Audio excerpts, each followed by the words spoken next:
Black smoke rose from the eastern horizon, not the thin gray wisps of a cooking fire, not the lazy curls of a campsite at dawn. This was something else entirely, something darker, something that carried the unmistakable scent of death on the desert wind. Caleb Morgan reined his horse to a stop on the ridge, his pale blue-gray eyes narrowing against the afternoon glare. For 9 years he had tried to outrun that kind of smoke. He had buried himself in the isolation of his ranch, in the endless rhythm of fence posts and cattle and silence. He had convinced himself that if he stayed far enough from the world would forget him. But smoke like that always found its way back. The sky above Arizona territory stretched wide and merciless, bleached white by a sun that showed no mercy to anything that moved beneath it. Heat shimmered off the red earth in waves, distorting the distant shapes of what had once been a settlement. Now those shapes were wrong, collapsed, burning. Caleb pulled his hat lower and urged his horse forward. He told himself he was just passing through. He told himself it was none of his business. He told himself a lot of things in those days, most of them lies he had grown comfortable with. The smell hit him first. Gunpowder, burning wood, and beneath it that other smell. The one that had haunted his dreams since Appomattox. The smell of flesh meeting flame. His horse nickered nervously, hooves dancing on the scorched earth as they descended into what remained of the Apache settlement. Caleb counted the structures as he rode. A dozen lodges, maybe more now, reduced to smoldering frames and scattered debris, belongings strewn across the ground, cooking pots overturned, a child's doll, its face blackened by soot, lying forgotten near a collapsed entrance. And the bodies. 17 of them, men, women, elderly, all of them still all of them silent, arranged in the terrible randomness of violence. Some had fallen where they stood. Others had clearly tried to run. None had made it far. Caleb dismounted slowly, his boots crunching on the charred ground. His hand rested on the grip of his revolver, but there was no threat here. Not anymore. Whatever devils had done this were long gone, leaving only their handiwork behind. He walked among the dead with the heavy familiarity of a man who had seen too many battlefields. He noted the bullet wounds, the knife marks, the signs of a fight that had been brutal but brief. These people had been outnumbered, outgunned. They never stood a chance. And then he saw her. She stood in the center of the destruction like a statue carved from grief. A woman in her late 20s, her honey-colored eyes fixed on some distant point that only she could see. Her dress was torn at the shoulder, her skin smudged with ash and dried blood that might not have been her own. In her arms, she held two children. A boy of perhaps 9, his face hard and watchful. A girl of 6, her small body trembling against her mother's chest. The woman did not cry. She did not scream. She simply stood there, rooted to the earth, as if moving would shatter whatever remained of her world. Caleb approached slowly, his hands visible, his movements deliberate. He had learned long ago that sudden movements around the wounded only made things worse. "Ma'am," he said quietly, "are you hurt?" The woman's eyes shifted to him. For a long moment she said nothing. She simply looked at him with an expression that held no fear, no hope, no pleading, only a vast and terrible emptiness. When she finally spoke, her voice was steady, too steady for what surrounded them. "I need a shovel." Caleb blinked. Of all the things he had expected her to say, that was not among them. "A shovel?" he repeated. "Yes." She gestured with her chin toward the bodies. "They need to be buried before the animals come." He stared at her. This woman, standing in the ashes of her entire world, was not asking to be saved. She was not begging for help. She was not collapsing into hysterics or demanding answers or any of the thousand things that would have been understandable in such a moment. She was asking for a tool so she could do what needed to be done. Something shifted in Caleb's chest. Something he had thought was long dead. "I have one," he said, "tied to my saddle." She nodded once, a single sharp movement. Then she looked down at the boy in her arms. "Tommy, take your sister to the creek, wash her face, keep her there until I call for you." The boy, Tommy, looked up at his mother with eyes that were far too old for his years. He did not argue. He did not ask questions. He simply took his little sister's hand and led her away, walking with the careful deliberation of a child who understood that the adults were doing terrible work and needed to do it alone. Caleb fetched the shovel from his horse and returned to find the woman already kneeling beside one of the bodies. A man young and strong with 3 bullet wounds in his chest, her husband Caleb realized. The way she touched the man's face, the way she closed his eyes with fingers that trembled only slightly, told him everything he needed to know. They worked through the night. Caleb dug the graves while the woman prepared the bodies according to rituals he did not recognize but respected in silence. She washed faces. She straightened limbs. She placed eagle feathers in cold hands and whispered words in a language that sounded like prayer. 17 graves, 17 souls, 17 reasons for this woman to hate the world that had taken everything from her. And yet she did not hate. She simply worked her movements precise and purposeful, her back straight despite the weight of her grief. As the first pale light of dawn crept over the eastern hills, they finished the last burial. Caleb leaned on his shovel, his muscles aching, his hands blistered beneath his gloves. The woman stood at the head of the final grave, her husband's grave, her lips moving in silent farewell. The little girl, Emma, had fallen asleep on a blanket near the creek, exhausted by confusion and fear. Tommy sat beside her, a wooden stick clutched in his hands like a weapon, his eyes scanning the darkness for threats that might return. When the woman finally turned away from the grave, she looked at Caleb as if seeing him for the first time. "You stayed," she said. "I did." Why? Caleb thought about the question. He thought about the 9 years he had spent pushing everyone away. The 7 women who had come to his door with hope in their eyes, only to leave with that hope extinguished. The countless opportunities for connection that he had refused because connection meant caring, and caring meant pain, and he had experienced enough pain to last several lifetimes. "I don't know," he admitted. The woman studied him. Her honey-colored eyes, still red from tears she had not allowed herself to shed, seemed to look straight through his skin to whatever broken thing lay beneath. "You ride alone," she said. "That is easy when no one waits for you." Caleb had no answer for that, because she was right, and because the truth of it cut deeper than he wanted to admit. "What's your name?" he asked instead. "Sarah," she said. "Sarah Whitehorse." "Caleb Morgan." She nodded as if the exchange of names was a transaction that satisfied some requirement. Then she looked toward the horizon, toward the direction the attackers had fled. "They will come back," she said. "Not all of them died here. I saw at least 10 right away when they realized there was nothing left to take." "Who were they?" "I do not know their names, but I know who sent them." Her jaw tightened. "A man in a soldier's uniform. He watched from the ridge while they did their work. He watched until my husband was dead. Then he rode away." Caleb felt a chill that had nothing to do with the morning air. "Do you know why they targeted this settlement?" Sarah was quiet for a long moment. When she spoke, her voice was barely above a whisper. "My mother always said our family carried a secret, something from long ago, something dangerous." She shook her head. "I never believed her. I thought it was just an old woman's fear." She did not elaborate, and Caleb did not push. Some wounds were too fresh to touch. "You cannot stay here," he said instead. "If they come back and find survivors, they will finish what they started." "I know, man. Do you have anywhere to go?"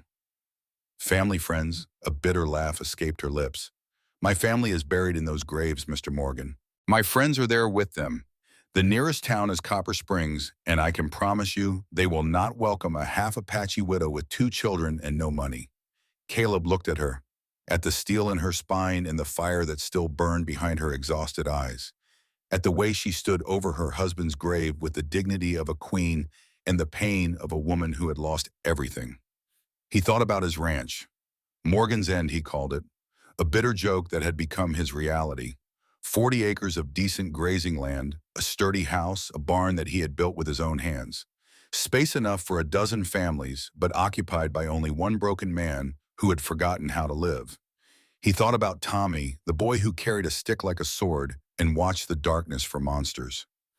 He thought about Emma, the little girl who had fallen asleep in the ashes of her childhood. And he thought about Samuel. Samuel, who had been 12 years old. Samuel, who had tried to protect his mother with an unloaded rifle. Samuel, whose eyes had gone wide and confused as Marcus Holloway's bullet tore through his chest. Caleb had done nothing that night.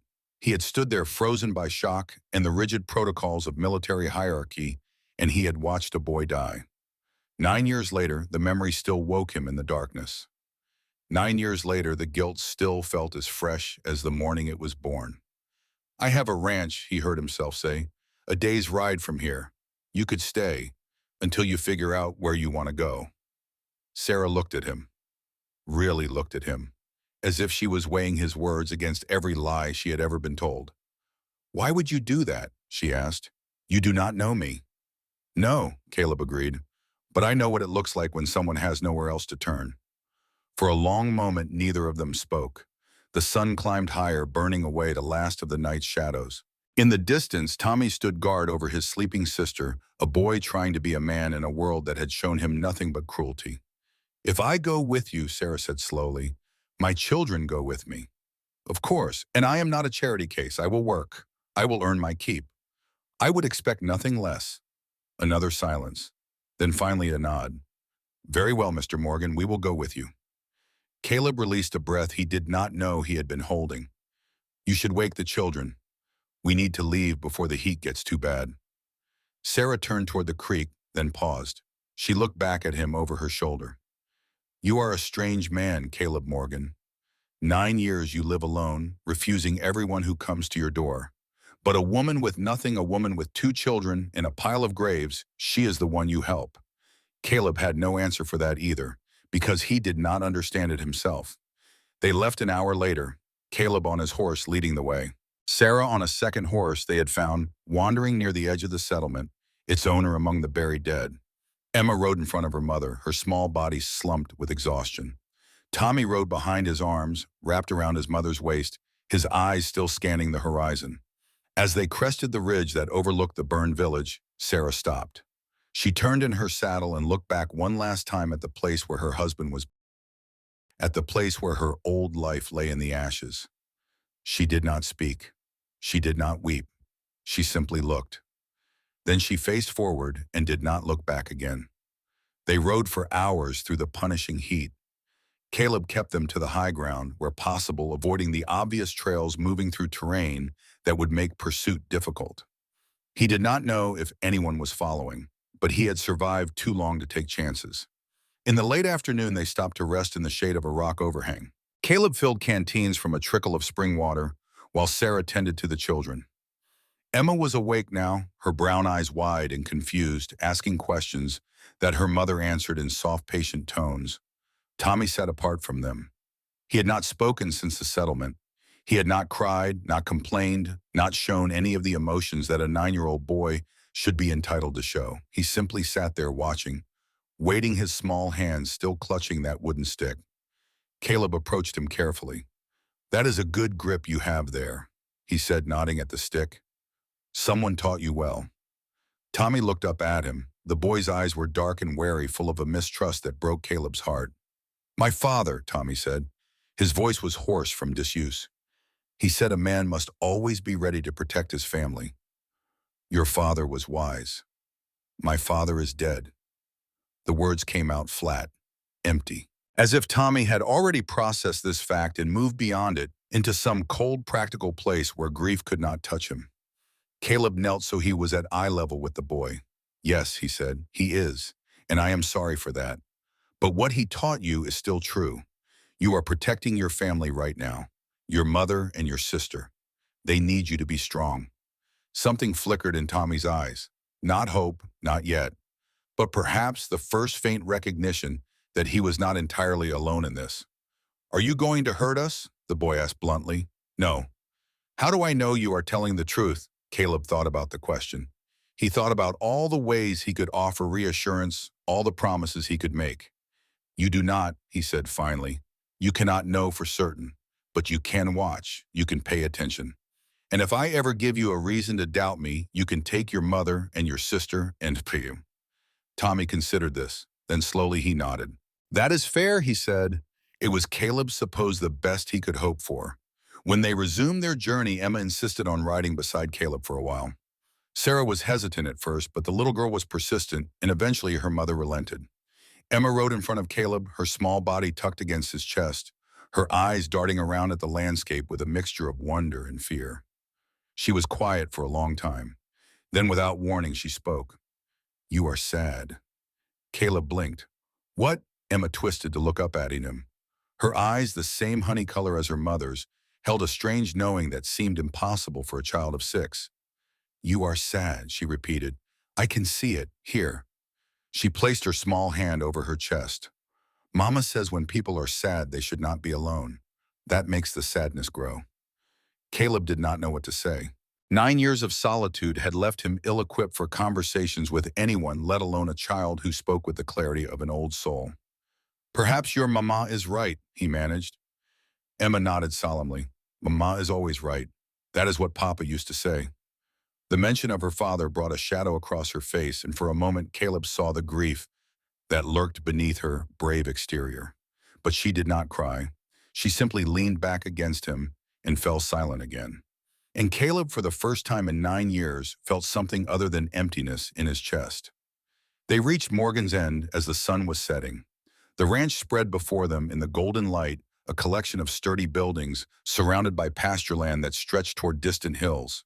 The main house was larger than Sarah had expected, a two-story structure of timber and stone. A barn stood nearby its doors, open to reveal a pair of horses inside. Fences marked the boundaries of paddocks and corrals, most of them in good repair. "This is yours," Sarah asked. "All 40 acres, Caleb said. He tried to see the place through her eyes, the wild grass that needed cutting, the porch railing that needed mending, the general air of a home maintained by a man who did not care whether it looked welcoming. "It is large. Too large for one man," he admitted, "but I never saw the point in making it pretty. Nobody comes out here anyway." He dismounted and helped Emma down, then did the same for Tommy. Sarah slid from her horse with the easy grace of someone who had spent her life around animals. "The bedrooms are upstairs," Caleb said. "You and the children can have the back room. It faces east, so you will get the morning sun." Sarah looked at him. "And you?" "I will sleep in the barn. I have done it before." "That is not necessary. This is your home. And you are guests in it," Caleb said firmly. "Besides, I do not sleep much anyway." He saw the questions in her eyes, the curiosity about what kept a man from his own bed, what demons chased him through the night. But she did not ask, and he was grateful for that. The first night at Morgan's End was quiet. Caleb made a simple supper of beans and cornbread, which Emma declared was almost as good as Mama's. Tommy ate in silence, his eyes still scanning every corner of the unfamiliar house. Sarah moved through the space with careful efficiency, learning the layout, noting the exits. After the children were settled in bed, Sarah found Caleb on the front porch, staring out at the darkness. "Thank you," she said. "You do not need to thank me." "Yes, I do." She stood beside him, close but not touching. "You could have ridden past. Most would have. Most do not have the same reasons for stopping." She was quiet for a moment. Then she asked the question he had been dreading. "What happened to you, Caleb Morgan? What put that look in your eyes?" He did not answer. He was not sure he could. Sarah did not push. She simply stood there, two wounded souls sharing the same darkness, until the moon rose over the hills and silvered the world in cold light. "If you go now," she said softly, "the ones who come after will not be kind." Caleb looked at her. "You said that before, at the settlement." "Because it is true. They will come, the ones who attacked us. They will look for survivors." "Why?" Sarah's jaw tightened. "Because I know things, or they think I do, things my family has carried for years." She shook her head. "But that is a story for another time. Tonight we should both rest." She turned to go inside, then paused at the door. "You are a good man, Caleb Morgan. Whatever you think, you are not." Then she was gone, leaving him alone with his thoughts and the best indifferent sky. But sleep, as always, refused to come. Because somewhere in the darkness, Caleb knew the monsters were still out there, and they were not finished. 2 weeks passed at Morgan's End. The days fell into a rhythm that Caleb had not expected and was not sure he welcomed. Sarah rose with the dawn, preparing breakfast while the children still slept. Caleb would find her in the kitchen when he came in from his first round of chores, coffee already brewing, eggs sizzling in the pan. At first, he tried to protest. This was his home, after all. He had been taking care of himself for 9 years. He did not need anyone to cook for him, or clean for him, or make the house feel like something other than a place where he waited to die. But Sarah was not a woman who accepted protest easily. "You brought us into your home," she said on the third morning, when he attempted to waver away from the stove. "The least I can do is make sure you eat something other than hardtack and cold beans." "I like cold beans." "No one likes cold beans. They tolerate them because They are too tired or too stubborn to cook properly. She fixed him with a look that brooked no argument. Sit down. Eat. Caleb sat. He ate. And he discovered to his surprise that he had forgotten what it was like to taste food that someone had made with care. The children adjusted more slowly. Emma, with the resilience of the very young, threw herself into exploring the ranch with boundless energy. She named the chickens. She attempted to befriend the barn cat, a scarred and suspicious creature that had never welcomed human contact. She picked wildflowers and placed them on every flat surface she could find, turning the austere ranch house into something that almost felt alive. The house looks different, Caleb said one morning, noticing the yellow blooms on the kitchen table. Emma's doing, Sarah replied. She says color makes a home. Caleb looked at the flowers. Simple things. Desert daisies and yellow primrose already wilting in the dry air. But somehow they changed the room entirely. Tommy was harder. The boy watched everything with those two old eyes. He helped with chores when asked, handled tasks with a competence that spoke of years of responsibility beyond his age. But he did not smile. He did not play. He carried that wooden stick wherever he went, even sleeping with it beside his bed. Caleb understood. He had been Tommy once in a different life. He had been the boy who learned too young that the world was not safe, that the people you loved could be taken from you, without warning that the only person you could truly rely on was yourself. On the fifth day, he found Tommy in the barn struggling to lift a saddle onto a rack that was too high for him. Here, Caleb said, reaching over the boy's head to take the weight. Let me. Tommy stepped back, his expression guarded. I can do it. I know you can, but sometimes it is easier with help. The boy watched as Caleb positioned the saddle, then returned it to its proper place. His small jaw was set with frustration. I am not weak, Tommy said. I never said you were. People think because I am young, because I am small, that I cannot protect my family. The words tumbled out with sudden intensity. But I can. I will. If anyone comes for them again, I will make them sorry. Caleb knelt so he was at the boy's level. I believe you, he said, but protecting your family is not just about fighting.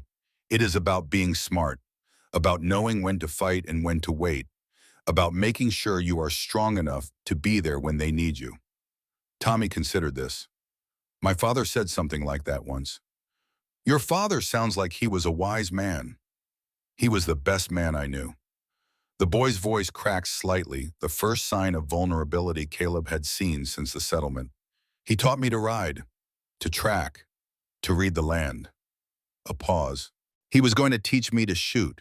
Next summer, he said, when I was old enough. Caleb made a decision.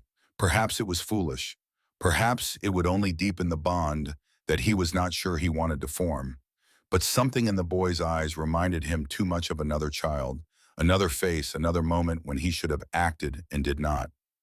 I could teach you, he said. Tommy's eyes went wide. You would do that if your mother agrees and if you promise to respect the weapon. A gun is not a toy, it is a tool. And like any tool, it can hurt you if you do not know how to use it properly. For the first time since arriving at Morgan's End, something like hope flickered in Tommy's expression. I would like that, he said quietly. I would like that very much. That evening, Caleb found himself standing before the old photograph on his wall. He did not know why he had kept it. Every other reminder of his time in the war had been burned or buried or thrown into rivers along the dusty roads of his wandering years. But this single image, this captured moment of youth and foolish courage, had survived. The photograph showed his cavalry unit in the spring of 1865.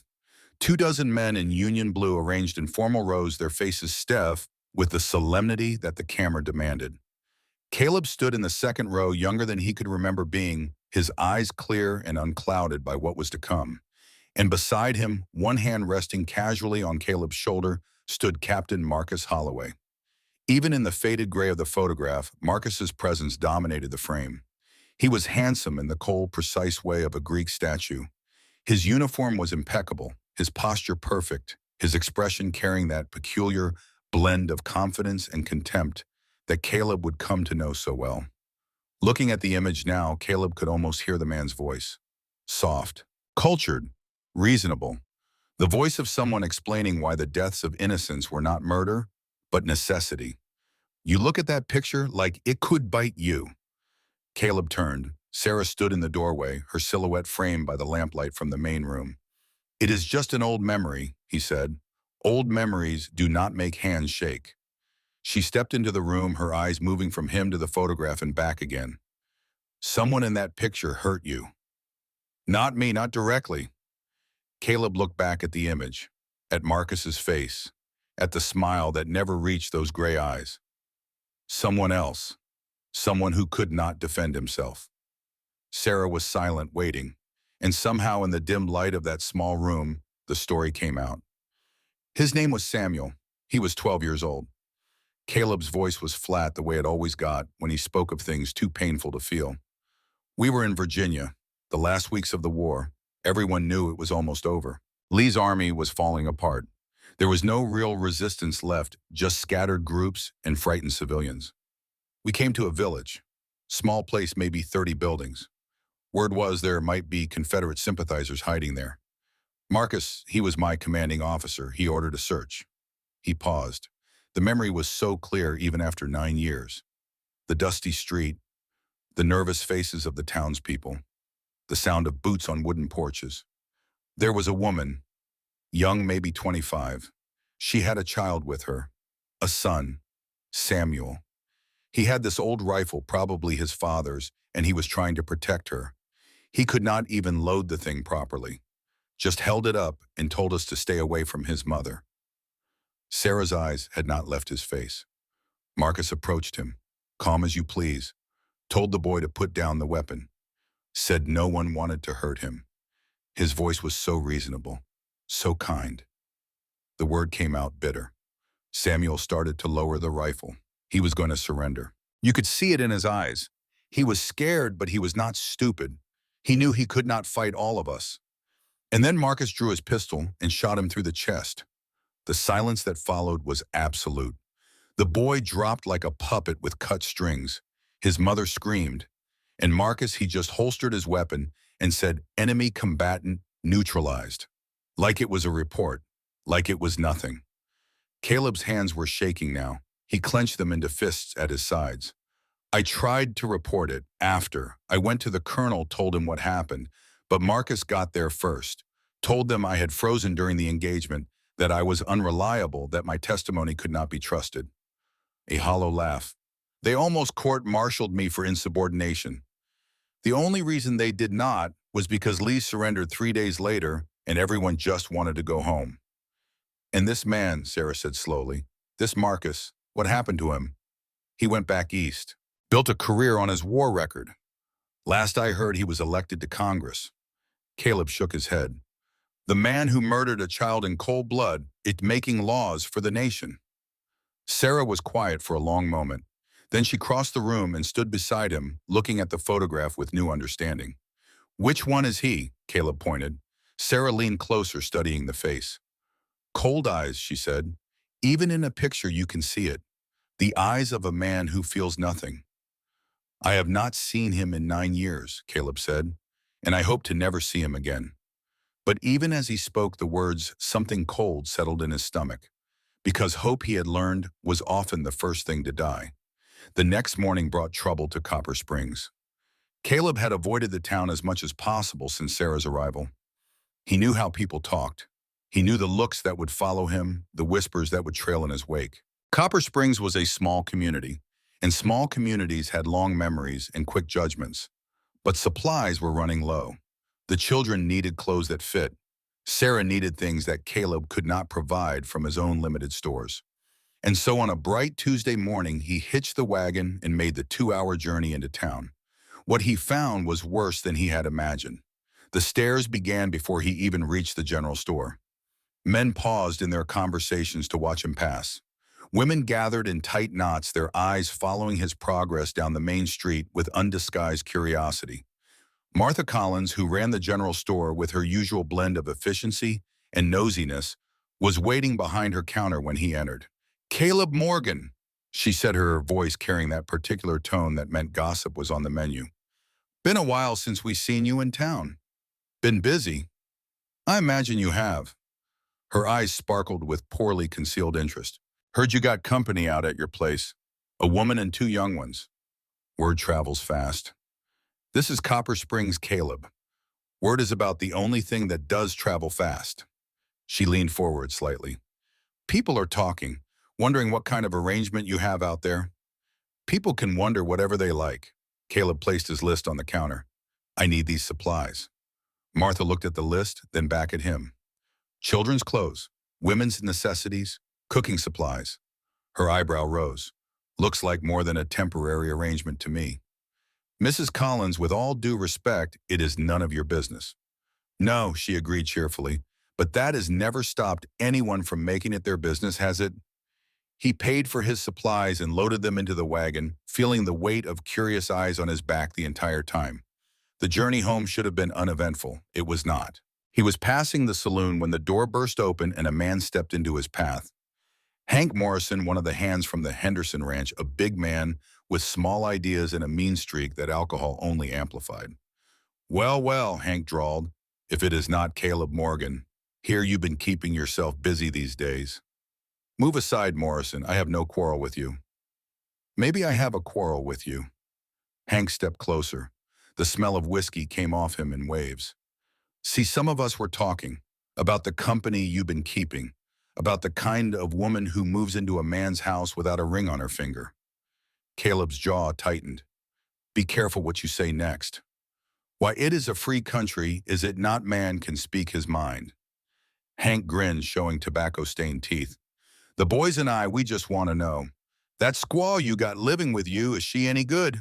Heard Indian women know tricks that... He never finished the sentence. Caleb's fist connected with his jaw with enough force to send him sprawling into the dust.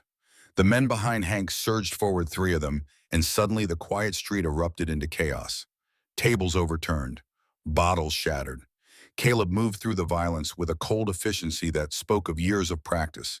He took a punch to the ribs, another to the face, but he gave back twice what he received. When one of the men drew a knife and slashed at his arm, Caleb responded by driving his elbow into the man's nose. By the time Sheriff Thomas Garrett arrived, three men were on the ground and Caleb was standing over them, blood dripping from a cut above his eye and a gash on his forearm, his breath coming in ragged gasps. Morgan, the sheriff said wearily, you know I have to take you in. I know. The jail cell was small but clean. Caleb sat on the narrow cot, his wounds bandaged by the town doctor, and stared at the ceiling. He had been in worse places. He had done worse things. But the rage that had consumed him in that moment, the pure burning fury at hearing Sarah spoken of in that way, surprised him. When had she become something worth fighting for? When had any of them? He was still wrestling with the question when footsteps approached the cell. He looked up, expecting the sheriff with more questions. Instead, he found Sarah. She stood on the other side of the bars, her face unreadable. She had walked all the way from the ranch, he realized. 2 hours through the desert heat, alone. You should not be here, he said. I heard what happened. Her eyes moved over his injuries. I heard what they said. It does not matter what they said. It matters to you, enough to throw away your freedom for a night. She stepped closer to the bars. Why buying? Caleb met her eyes. The answer was simple, even if the reasons behind it were complicated beyond his ability to express. Because they do not know you, he said. They do not know what you have survived, what you have lost, what it took for you to stand up in those ashes and ask for a shovel instead of falling apart. They do not know that you are stronger than any of them could ever be. He paused, the words coming harder now. They called you names that you do not deserve. They reduced you to something less than human. And I could not stand there and let that happen. Sarah was silent for a long moment. When she finally spoke, her voice was thick with emotion. She did not try to hide. You are a strange man, Caleb Morgan. So you have said. I have known many men in my life. My father, my husband, the elders of my tribe. She reached through the bars, her fingers brushing against his hand. None of them were quite like you.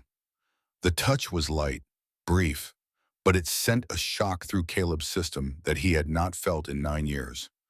I do not know what I am anymore, he admitted. I thought I did. I thought I would live alone and die alone, and that would be the end of it. But then you stood in those ashes and asked for a shovel, and everything I thought I knew stopped making sense. Sarah almost smiled, almost. Perhaps, she said quietly, We are not meant to make sense. Perhaps we are just meant to survive. And sometimes surviving means letting someone else carry part of the weight. Before Caleb could respond, the sheriff appeared. You are free to go, Morgan. Witnesses say Morrison started it, but I would appreciate if you kept out of trouble for a while. Caleb nodded. He rose from the cot, collected his hat, and walked out of the cell. Sarah fell into step beside him. They walked in silence through the darkening streets of Copper Springs, past the saloon where the fight had happened, past the general store where Martha Collins was no doubt already spreading new chapters of the story, past the church where Pastor William Reed stood on the steps watching them go with an expression that mixed disapproval with something harder to name. They did not speak until they had left the town behind. Tommy asked about you, Sarah said finally.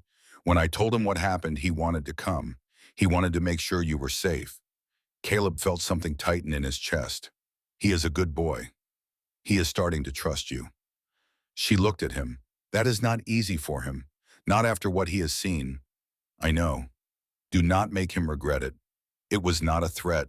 It was a warning, a reminder of how much weight he was now carrying, whether he had asked for it or not. I will, he said. They walked the rest of the way in silence. But it was a different kind of silence than before. Deeper, more connected, like two people who had stopped being strangers without quite noticing when it happened. The ranch was dark when they arrived. Tommy sat on the porch, the wooden stick across his knees, keeping watch. You came back, the boy said to Caleb. There was relief in his voice. Relief in something else. Something that sounded almost like pride. I came back. Tommy nodded. Then after a moment of visible internal struggle, he said thank you for defending our honor. Caleb looked at this boy, this child who had been forced to become a man too soon, and felt the walls around his heart crack just a little more. Get some sleep, he said. I will take the watch tonight. Tommy hesitated, then stood. He handed Caleb the wooden stick. In case you need it, he said.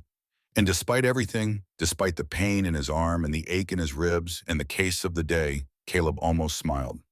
The telegram arrived 3 days later. Caleb found it when he went to town for feed. One of Henderson's men, looking embarrassed, handed it over without meeting his eyes.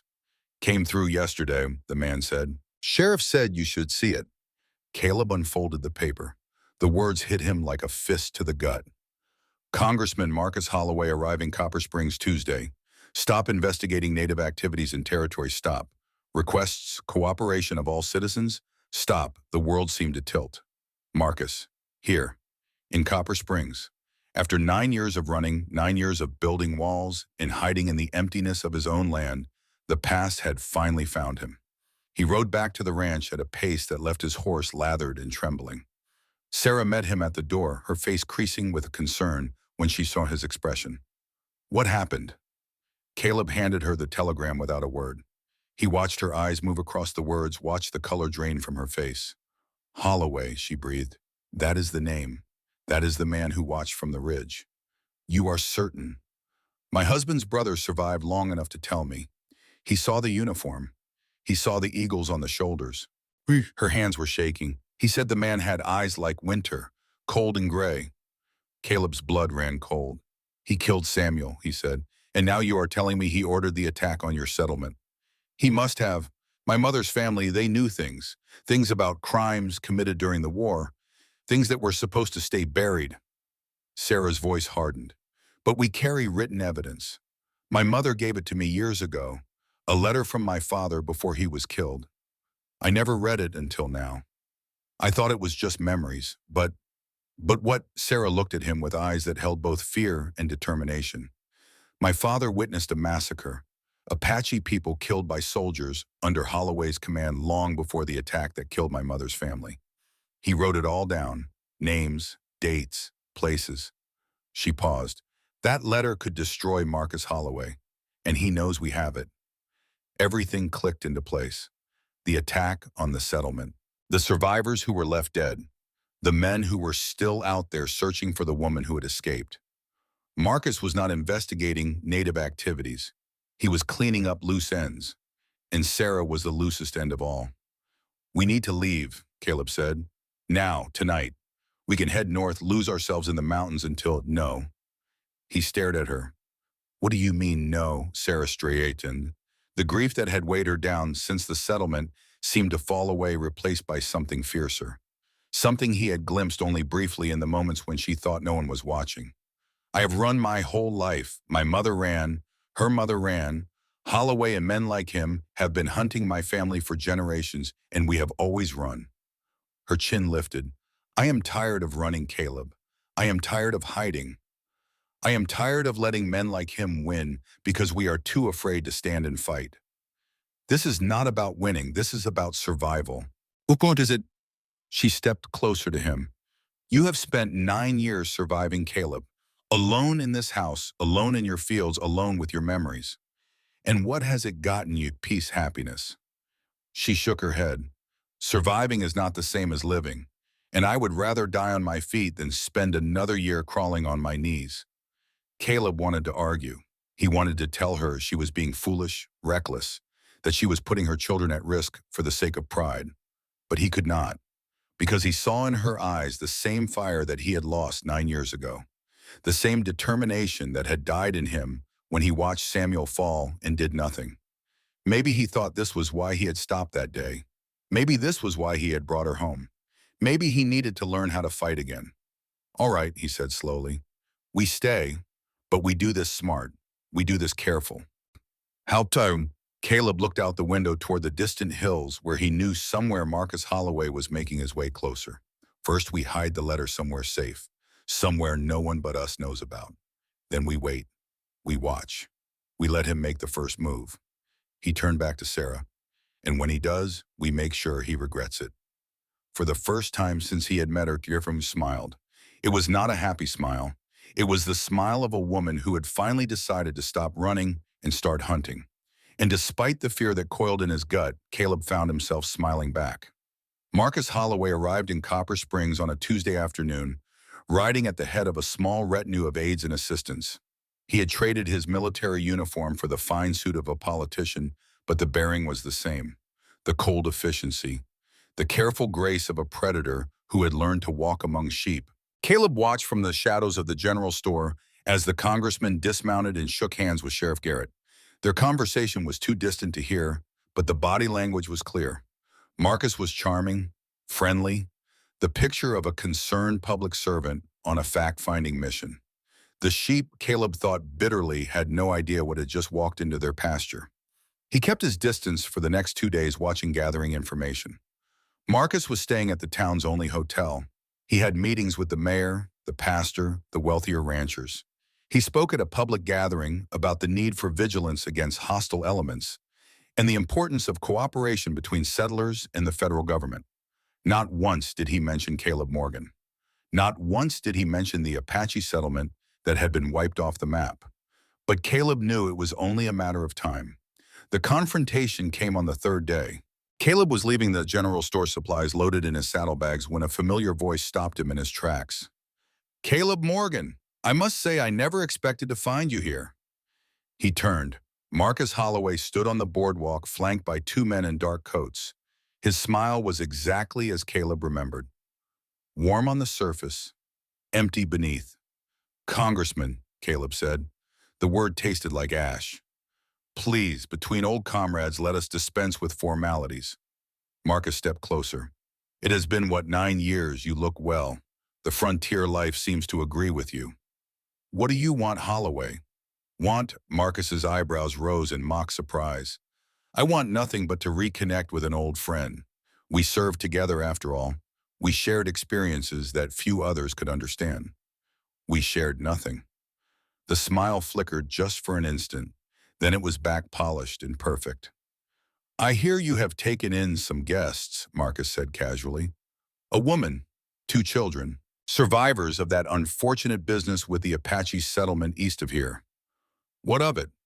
Nothing, only that it seems an unusual choice for a man of your reputation. He glanced around as if checking who might be listening. People talk, you know. They wonder what might motivate a known recluse to suddenly open his home to strangers, especially strangers of mixed heritage. Caleb's fists clenched at his sides. Get to the point. Marcus's eyes went cold. Just for a second, the mask slipped, and Caleb saw the man he remembered from Appomattox. The man who had killed a child, without hesitation, and then spoken of it like filling out a requisition form. The point, Mr. Morgan, is that frontier life is dangerous. Accidents happen, people disappear, and I would hate for anything unfortunate to befall you or your house guests. Is that a threat? Consider it a friendly warning. Marcus smiled again, all charm and menace, from one old soldier to another. I would advise you to keep to yourself. Focus on your cattle. Let the government handle matters of public safety. He paused. After all, you know what happens to people who try to interfere with my work. The image of Samuel flashed through Caleb's mind. The boy's wide eyes, the red flower blooming on his chest, the sound of his mother's screams. I remember, Caleb said quietly. I remember everything. Something passed between them, an acknowledgement, a mutual understanding that the veneer of civilization was exactly that, a veneer, and beneath it, they were both just animals waiting for the right moment to strike. Good, Marcus tipped his hat. Then we understand each other. I hope you have a pleasant day, Mr. Morgan, and please give my regards to Mrs. Whitehorse and her charming children. He walked away without looking back. His men followed their hands, resting casually on the bulges beneath their coats. Caleb stood there for a long moment, the afternoon sun beating down on his shoulders, his heart pounding with a mixture of rage and fear. Marcus knew. He knew about Sarah, about the children, about everything, and he was not going to stop until he had eliminated every trace of his crimes. The hunt was on, and Caleb Morgan, for the first time in 9 years, was ready to hunt back. He rode hard back to the ranch, his mind racing with plans and contingencies. Sarah met him at the door, took one look at his face, and knew. He found us. He knows everything, where you are, who you are with.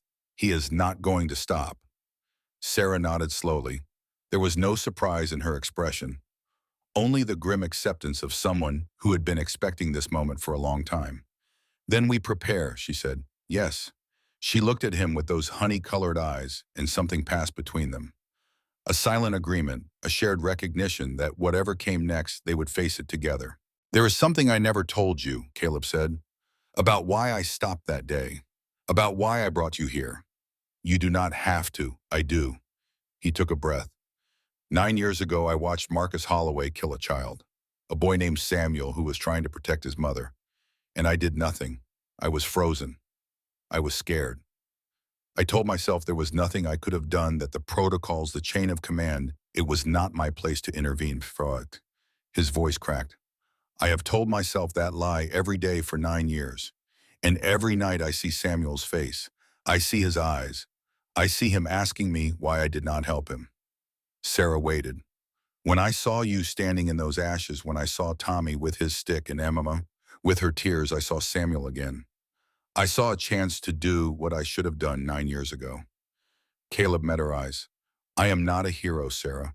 I am a coward who has been running from his own failures. But if Marcus Holloway wants to hurt you or your children, he is going to have to go through me first. Sarah crossed the space between them. She took his face in her hands, and he was startled to see tears in her eyes. You are not a coward, she said. A coward would have ridden past. A coward would have looked the other way. You stopped. You stayed. You are here. She leaned closer. That is not cowardice, Caleb Morgan. That is redemption.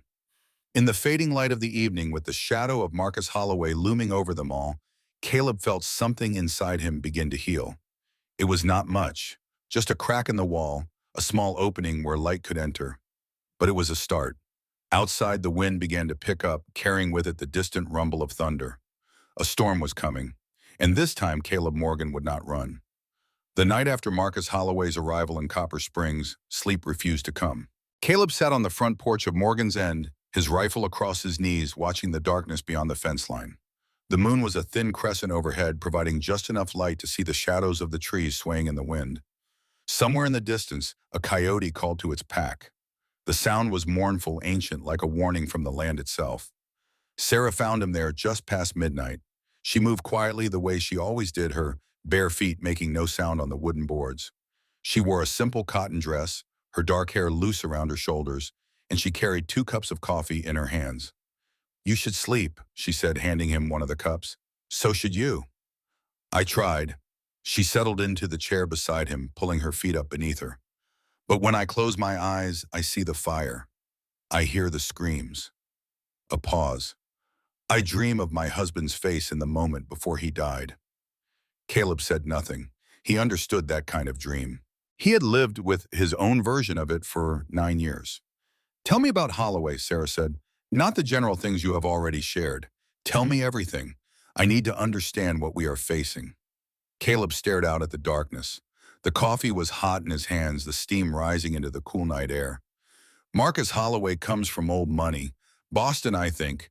His family had connections to senators, governors, people who mattered. When the war started, they bought him a commission, made sure he was placed in a cavalry unit where he could build a reputation without getting his hands too dirty. But his hands got dirty anyway. Worse than dirty. Caleb's grip tightened on the rifle. Marcus was not like the other officers. Most men, even the ones who believed in the cause, struggled with what war demanded. The killing, the destruction, the moral compromises. But Marcus thrived on it. He saw the chaos as an opportunity. Sarah listened in silence. At first it was small things, requisitions that never quite added up, supplies that disappeared and reappeared on the black market. Then it became larger. Villages looted under the pretense of military necessity, prisoners who never made it to the camps. Caleb's voice hardened, and when anyone questioned him, when anyone threatened to expose what he was doing, they had a way of meeting unfortunate ends. Accidents, ambushes. The war was convenient that way. And Samuel, the name hit him like a blow to the chest. Even after all these years, even after countless nights of wrestling with the memory, speaking it aloud still felt like pulling glass from his skin. Samuel was different. Samuel was not a threat to Marcus's operations or his reputation. Samuel was just a boy in the wrong place at the wrong time. Caleb forced himself to continue. But I think that was what Marcus enjoyed most. The power to take a life for no reason at all. To prove to himself that he could do it, that there were no consequences, that he was above the rules that bound ordinary men. Sarah was quiet for a long moment.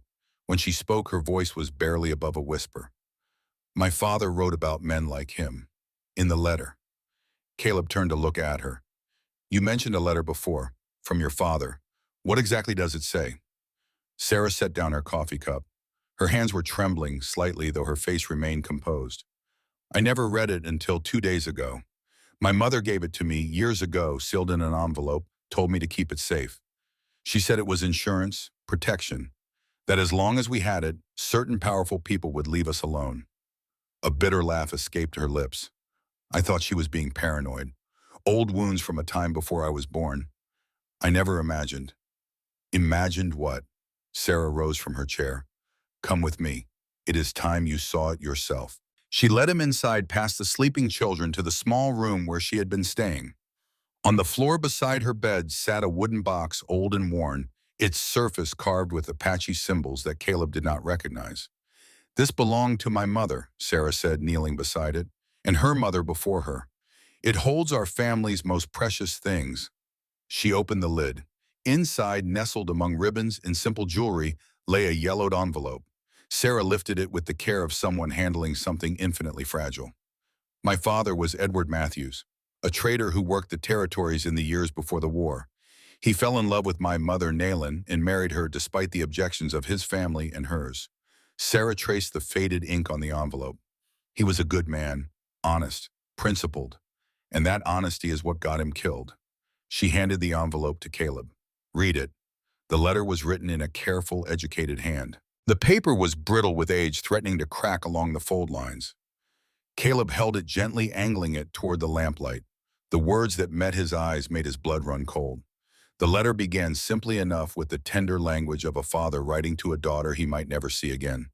Edward Matthews spoke of his love for Sarah's mother, his hopes for their child, his dreams of a future where the color of one's skin would not determine one's fate.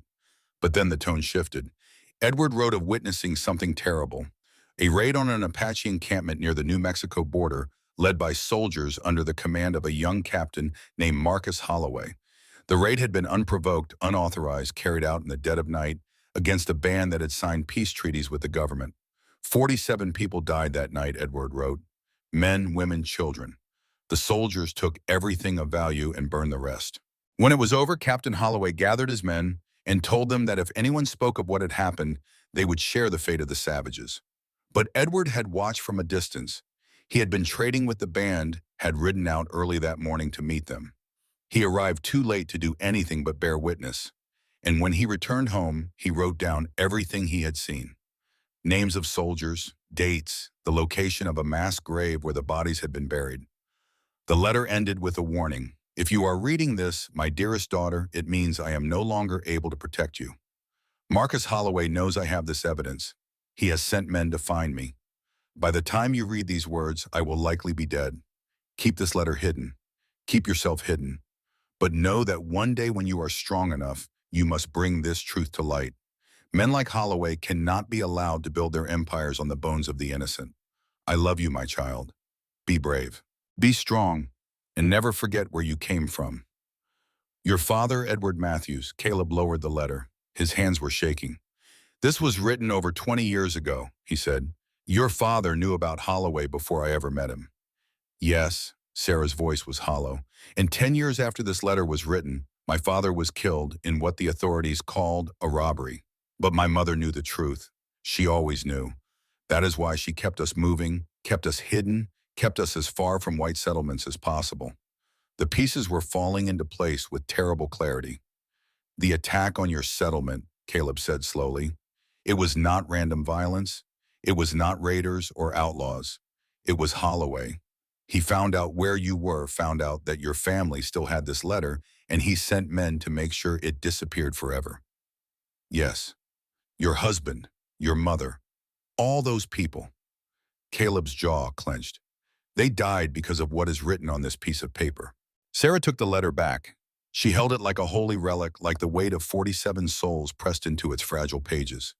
They died because Marcus Holloway believes he can kill his way out of his past. Her eyes met Caleb's, blazing with a fury that he had not seen before. But he cannot, because I am still alive.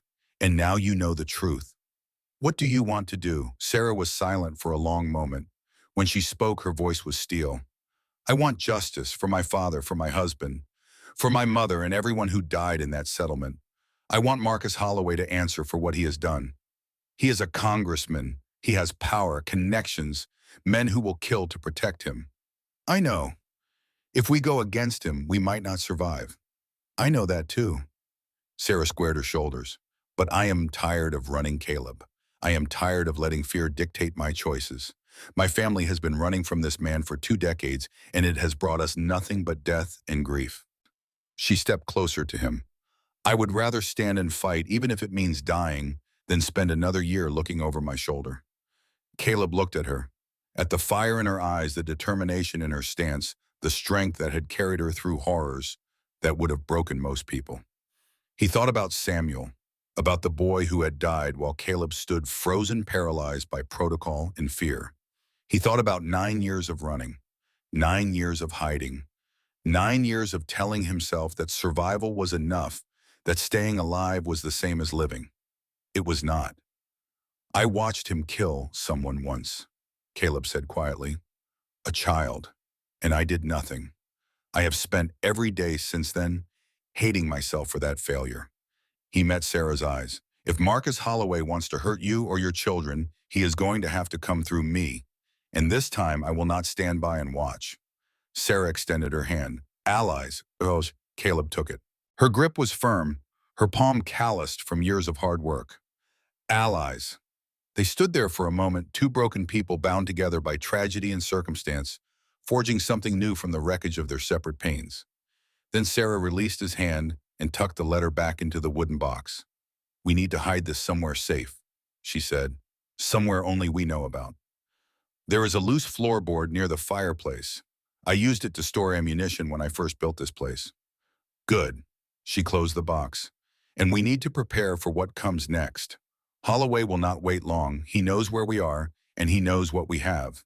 Sooner or later, he will make his move. As if in answer, a sound drifted through the night. A whistle, distant but clear, followed by another from a different direction. Sarah's face went pale. That is not a bird, she said. No, Caleb agreed grimly. It is not. They moved to the window. In the moonlight on the ridge to the north, Caleb could just make out two silhouettes on horseback. Watching. Waiting. They are already here, Sarah whispered. Caleb reached for his rifle. Then we had better get ready. The next morning brought an urgent conversation. Tommy found them at breakfast, his young face grave with news that should not have rested on such small shoulders. There are men watching us, the boy said without preamble. I saw them on the North Ridge, two of them. They have been there since before dawn. Caleb and Sarah exchanged a look. How did you see them? Caleb asked. I could not sleep. I went to the window. Tommy's jaw was set with determination. Are they the bad men? The ones who hurt our village? Sarah reached out and took her son's hand. Perhaps. We do not know yet. If they come here, I will fight them. No, Caleb's voice was firm but gentle. Your job is to protect your sister. If anything happens, your job is to take Emma and hide. That is the most important thing you can do. Tommy looked like he wanted to argue, but something in Caleb's expression must have convinced him because after a moment he nodded reluctantly. I understand. Good. Caleb rose from the table. Stay inside today, both of you. Do not go near the windows or the doors unless you have to. What are you going to do? Sarah asked. I am going to take a look around. See what we are dealing with. He grabbed his hat from the hook by the door. Keep the children close. And if anything happens, there is a gun hidden under the loose board near the fireplace. Loaded and ready. Sarah nodded. There was no fear in her eyes, only resolve. Be careful, she said. Always. He rode out through the back pasture, circling wide to approach the north ridge from an angle that would not be expected. The watchers were still there when he spotted them through his field glasses. Two men dressed in the nondescript clothing of drifters, but sitting their horses with the discipline of trained soldiers. Holloway's men. It had to be. Caleb studied them for a long time. They did not move, did not speak. They simply watched the ranch with the patient attention of predators sizing up their prey. He could take them, 2 shots, maybe 3. Drop them before they knew what was happening. But that would tip his hand.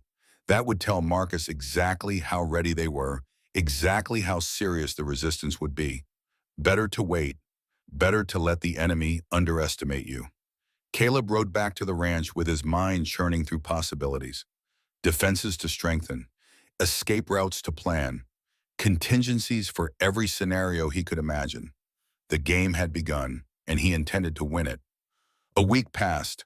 The watchers on the ridge came and went in shifts, a constant reminder that Marcus Holloway was biding his time. But no attack came. No confrontation. Just the slow, patient pressure of a noose drawing tighter around their necks. Life at Morgan's End continued in defiance of the danger. Sarah insisted on maintaining routines. The children needed normalcy, she said. They needed to know that the world had not completely collapsed, that there were still meals to be eaten, and chores to be done, and moments of peace to be savored. And so despite everything, the days took on a strange sweetness. Caleb found himself teaching Tommy to ride on the second day of the watch. They started in the small corral behind the barn where the horse could not run far and the poles would be softer. Grip with your knees, Caleb instructed. Not with your hands. The reins are for guidance, not for holding on. Tommy sat rigid in the saddle, his face tight with concentration. He had been afraid at first, though he would never admit it. But fear was giving way to determination as the lesson progressed. I feel like I am going to fall. You might. Falling is part of learning.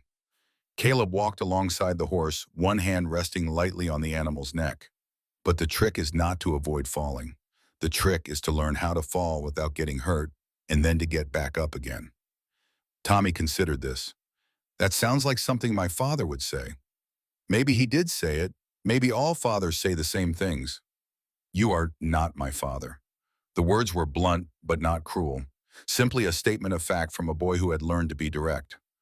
No, Caleb agreed. I am not, but I am someone who wants to help you, and sometimes that has to be enough. Tommy was quiet for a long time. The horse plodded around the corral patient with its inexperienced rider. Finally, the boy spoke again. Do you think he would have liked you, my father? Caleb thought about Jacob Whitehorse, a man he had never met, known only through the grief of his widow and the memories of his children. A man who had died protecting his family, who had taken 3 bullets and kept fighting until there was nothing left to give. I hope so, Caleb said. I think he would have appreciated that someone was looking after his family. Tommy nodded slowly. Something shifted in his expression. Not trust, not yet, but perhaps the first step toward it. Teach me to shoot next, the boy said. When your mother agrees. She will agree. She knows I need to learn. And he was right. Sarah did agree, though not without reservations. The lessons began the following afternoon with an old revolver that Caleb had cleaned and checked 3 times before putting it in Tommy's hands. A gun is not a toy, Caleb said, for what felt like the 100th time. It is a tool, a dangerous tool. You respect it or it will hurt you. I understand. Show me the safety position. Tommy demonstrated, his young fingers careful and precise. Good. Now show me how to check if it is loaded. Again, the boy performed the action correctly. Very good. We will practice dry firing today. No bullets until you have proven you can handle the weight responsibly. It was tedious work, repetitive and slow, but Tommy never complained. He absorbed every instruction with the seriousness of someone who understood that these skills might one day save his life, or the lives of the people he loved. Emma, meanwhile, had appointed herself the ranch's unofficial minister of happiness. She gathered wildflowers every day, arranging them in jars and cups in any container she could find. She left them on windowsills, on tables beside beds. She even snuck into the barn and placed a small bouquet on Caleb's workbench right next to his tools. For you, she said when he discovered it. Her smile was bright despite everything, a small sun refusing to be dimmed by the shadows around her. Mama says flowers make people happy. You need to be happy more. Is that so? Yes. You have sad eyes. She cocked her head, studying him with that unsettling perception that children sometimes possessed. Why are you sad? Caleb knelt so he was at her level. Sometimes grown-ups carry things from the past. Heavy things, and those heavy things can make them sad even when there is no reason to be. Like rocks in your pockets. Yes, exactly like that. Emma considered this with the gravity of a philosopher pondering the mysteries of existence. Then she reached out and placed her small hand over his heart. Maybe you need to take the rocks out, she said, so you can float instead of sink. Caleb did not know what to say. The simple wisdom of her words, delivered with such innocent certainty, cut through defenses he had spent years building. Maybe I do, he finally managed. Emma smiled, satisfied that she had solved the problem. Then she skipped away to find more flowers, leaving Caleb alone with the strange warmth spreading through his chest. That evening, Sarah found him standing by the corral fence, watching the horses graze in the fading light. The children are asking about you at dinner, she said. I will be there soon. She moved to stand beside him, close enough that their shoulders almost touched. They had developed a habit of this, standing near each other, finding excuses to be in the same space. Neither of them acknowledged it directly, but both of them felt it. Tommy says you are a good teacher, Sarah offered. He said you explain things the way his father used to. I am just passing on what I learned. From who? Caleb thought about the question. My father mostly, and the men I served with in the war. The good ones taught me about weapons and tactics. The bad ones taught me what kind of man I did not want to become. And which lesson was harder? The second. It is easy to learn how to fight. It is much harder to learn when not to. Sarah was quiet for a moment. The last light of the sun painted the sky in shades of orange and pink, casting long shadows across the ranch. I am glad you stopped that day, she said finally, at the settlement. I am glad you did not just ride past. I am glad too. Why did you? She turned to face him fully. You have told me about Samuel, about your guilt, about wanting to make things right. But there must have been something else, some moment when you decided. Caleb thought back to that terrible day, the smoke, the bodies, the woman standing in the ashes with her children. You asked for a shovel, he said. Sarah blinked. What? Everyone else in my experience would have asked to be saved, would have begged for help or demanded rescue or collapsed into someone else's arms. But you did not. You asked for a tool so you could do what needed to be done yourself. He shook his head slowly. I had never met anyone like that before, and I could not just walk away. Sarah studied his face for a long moment. Something passed between them, an understanding, a recognition of kindred souls. Sarah, He said her name quietly, testing the weight of it on his tongue. I need you to know something. What? These past weeks, having you here, having the children here, it has changed things. I spent 9 years convincing myself that I was better off alone, that I did not deserve connection or family or any of the things that make life worth living. He met her eyes. I was wrong. Sarah reached out and placed her hand on his arm. The touch was light but electric. Caleb Morgan, she said softly, you have spent 9 years punishing yourself for a moment of paralysis. But I have watched you these past weeks. I have seen how you care for my children, how you protect this home, how you face each day with quiet courage. She stepped closer. That is not the behavior of a coward. That is the behavior of a man who has been waiting for a reason to live again. They stood there in the dying light, two people on the edge of something neither fully understood. Then Sarah asked the question that changed everything. Do you want a wife, Caleb? Or do you just need shelter? The words hung in the air between them. Caleb felt his heart stutter in his chest. I do not understand. Yes, you do. Sarah's eyes held his. You took me in because I needed a place to stay, because you saw in me some echo of the boy you could not save. And I am grateful for that. Truly. But I need to know if that is all this is, a debt being repaid, a guilt being eased.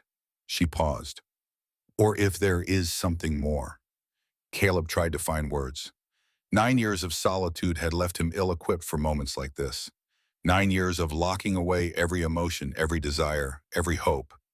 The other women, he said slowly, the ones who came to my door over the years, they wanted things from me. A husband, a provider, someone to complete a picture they had already drawn in their minds. He shook his head. I could never be what they imagined. I did not have it in me to pretend. And me, you never asked me to be anything. You did not come to my door with expectations or demands. You just asked for a shovel and started digging. A small, wondering smile touched his lips. You did not need me to save you. You did not need me to complete you. You were already complete, already strong. That does not answer my question. I know. Caleb took a breath. I have forgotten how to want things, Sarah.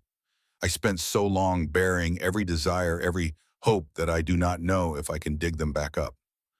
He reached out tentatively and touched children. When I see you standing in my house like you belong there, I feel something stirring. Something I thought was dead. Sarah leaned into his touch. Her eyes glistened. What is it? I do not have a name for it yet, he admitted, but I think maybe if you are patient with me, I could learn to call it hope. For a long moment, neither of them moved. The world seemed to hold its breath. Then Sarah smiled. Not the guarded smile she wore for the children, or the polite smile she offered to strangers. A real smile, soft and warm and full of possibility. I have been patient my whole life, she said. I think I can manage a little longer. She took his hand and led him toward the house where the children were waiting and dinner was growing cold. But as they walked, their shoulders touching, their fingers intertwined, Caleb felt something shift inside him. A wall crumbling, a door opening, a heart that had forgotten how to beat, remembering its rhythm. It was not love, not yet, but it was the beginning of something. And for the first time in 9 years, Caleb Morgan believed that beginnings were possible. That night, the storm arrived. It came without warning, sweeping down from the mountains like a fury unleashed. Thunder shook the walls of the ranch house. Lightning split the sky in jagged white lines. Rain hammered against the windows with enough force to rattle the frames. Caleb had sensed it coming.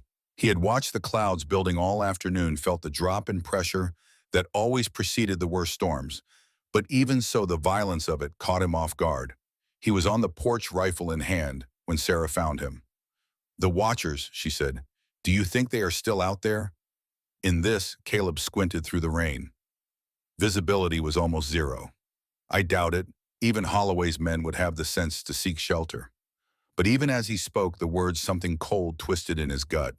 A warning, an instinct honed by years of survival. Stay inside, he said. Keep the children in the back room. What is it? I do not know, probably nothing. He checked his rifle. But I have learned to trust my gut. He moved off the porch into the storm circling the house in a low crouch. The rain soaked through his clothes in seconds. The thunder was so loud it drowned out every other sound, which was why he almost missed the movement near the barn. A flash of lightning illuminated the yard for a split second. In that moment, Caleb saw them. Shadows, men, moving through the storm in a coordinated formation. 10 of them, maybe more. His blood went cold. They were not watching anymore. They were attacking. Caleb sprinted back to the house, his boots splashing through rapidly forming puddles. He burst through the front door to find Sarah already moving, already alert.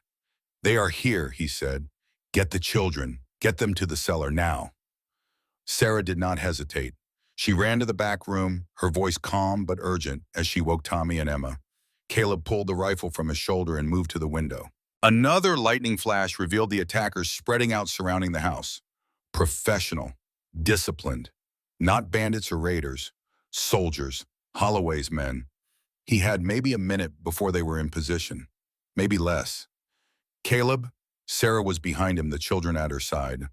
Emma clung to her mother's hand, her eyes wide with fear. Tommy stood rigid, his face pale but determined. "The cellar is under the kitchen," Caleb said.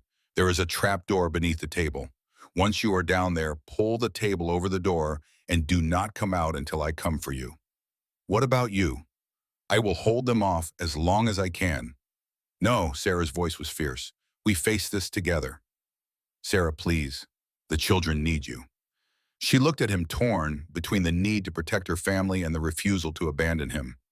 "Mama." Tommy's voice was steady despite his fear. "I will watch Emma. You help Mr. Caleb." "Tommy, no, you are just a boy." "I am old enough." The child stood tall, his wooden stick clutched in his hands. "Papa said to protect the family. That is what I am going to do." The argument was cut short by the sound of breaking glass from the back of the house. They were inside. "Go," Caleb hissed. "All of you, go now." Sarah grabbed Emma and ran. Tommy followed, casting one last look at Caleb before disappearing into the darkness of the kitchen. Then Caleb was alone. He moved through the house with practiced efficiency, using the furniture for cover, keeping low. The storm outside provided perfect concealment for the attackers, but it also masked his movements. In the darkness and chaos, no one could be sure where anyone else was. The first man came through the broken window in the bedroom. Caleb was waiting, one shot clean and precise. The attacker dropped. Shouts erupted outside. The element of surprise was gone. Caleb retreated to the main room, flipping over the heavy oak table for cover. Through the rain-lashed window, he could see more shapes approaching. 3 from the front, 2 from the side. He was outnumbered, outgunned. But he had the advantage of knowing this house. Every board that creaked, every shadow that could hide a man, every angle that offered a clear shot. The front door exploded inward. Caleb fired twice, dropping the first man through, sending the second diving for cover. A bullet tore through the air above his head, close enough that he felt the wind of its passage. He rolled behind a cabinet, came up shooting. Another attacker fell, but they kept coming. One of them caught him from the side, a glancing blow that sent him sprawling. Caleb twisted, brought his rifle up, but the man was faster. A knife flashed in the lightning glow. It caught Caleb across the ribs, a searing line of pain that made him gasp. He grabbed the attacker's wrist, twisted, heard the snap of bone. The man screamed and collapsed. Caleb finished him with the butt of his rifle. 3 down, maybe 4. But there were more outside, and his ammunition was running low. He pressed his hand to his side. It came away slick with blood. Not good. The sound of gunfire drew him to the back door. Through the rain, he could see 2 figures approaching the kitchen, heading for the cellar entrance. For Sarah and the children. Caleb moved without thinking. He burst through the door, firing as he ran. One of the figures went down. The other spun, raised a pistol. Pain exploded in Caleb's left arm. He stumbled, nearly fell. The attacker advanced, grinning through the rain, and then from nowhere an arrow appeared in the man's shoulder. He screamed, spinning, trying to find the source. A second arrow took him in the thigh. He collapsed into the mud. Caleb looked up. Sarah stood at the corner of the barn, a bough in her hands, her hair plastered to her face by the rain. She moved like a ghost, another arrow already knocked. "Get inside," she called to him. "Sarah, no, you need to stay hidden." "Too late for that." She loosed another arrow, driving back an attacker who had been creeping along the fence line. If we die tonight, we die together. There was no time to argue. Caleb grabbed his rifle and stumbled toward her, his wounded arm hanging useless at his side. They took shelter behind a water trough, backs pressed together facing outward. How many left? Sarah asked. I do not know. 4, maybe 5. The children. In the cellar. Tommy will keep them safe. He is 9 years old. He is Jacob Whitehorse's son. Caleb gritted his teeth against the pain. He will do what needs to be done. The storm raged around them. Lightning turned the world white, then plunged it back into darkness. The rain was so heavy it was like standing under a waterfall, and through it all the attackers kept coming. Caleb fired until his rifle clicked empty. He pulled his revolver, continued shooting. Beside him, Sarah's arrows flew with deadly precision. 4 men down. Then one of the remaining attackers got too close. He came around the corner of the barn, pistol raised, aimed directly at Sarah's head. Caleb moved without thought.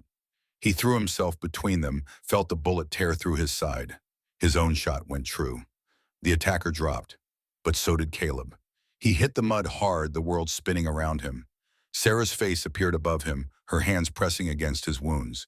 Stay with me, she was saying. Stay with me, Caleb.